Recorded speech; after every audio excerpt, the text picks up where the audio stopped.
د افغانستان رئیس الوزرا ته یو پرانستی لیک. دروند او د هیواد سپینګیری مشره سلامتیا دی وي. زه سو د زړه خبرې لرم او ډاډمن یم چې دا خبرې به د اکثرو افغانانو د زړه درد او چغه وي. خو مخکې له دې چې دا خبرې درته وکړم، د لوی رب العزت لپاره تاسو او حکومت مو پر افغانانو ورحمیږئ.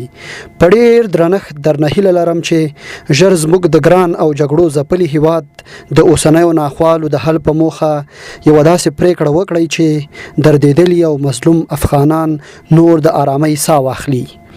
دا د 4 میاشتې اوړي خو لا هم حکومتداري سور نه نیسي. د خلکو ژوند ورځ تر بلې ترخیږي. ډېر افغانان د اوسني ناورین له امله پر رواني ناروغیو اخته شوي. ډوډۍ ورکه ده او د وطن برخلیک په اړه هم کومه هیله نشته. باور مو وشه، یوازې 13 ورځ مې له څو داسو ځوانانو سره خبرې شوي چې هر یو یې لیسانس او کلونه تجربه لري. دوی زیار ګاللی، خو اوس د وطن ناخوالو او بیکارۍ له امله غواړي د ایران او ترکیې په لور وخوځېږي.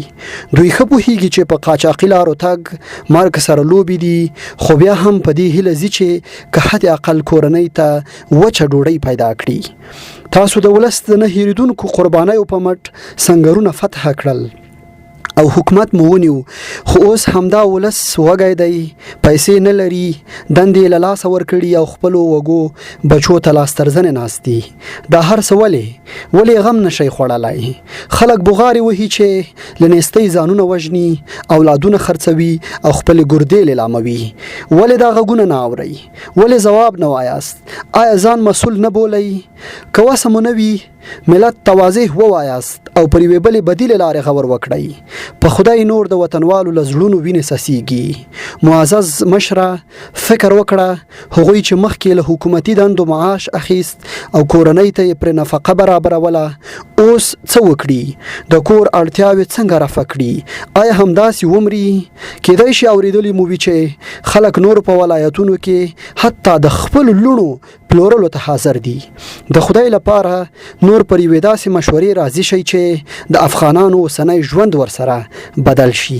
لطفاً ولس ته د پورتنیو پوښتنو ځواب ووایئ، کار ور پیدا کړئ چې روغ پاتې شي، په ماړه نس ویده شي او سهار خپلو هیلو ته د رسیدلو لپاره بیا راپاسي. تاسو اوس د دې هر څه مسؤل یاست.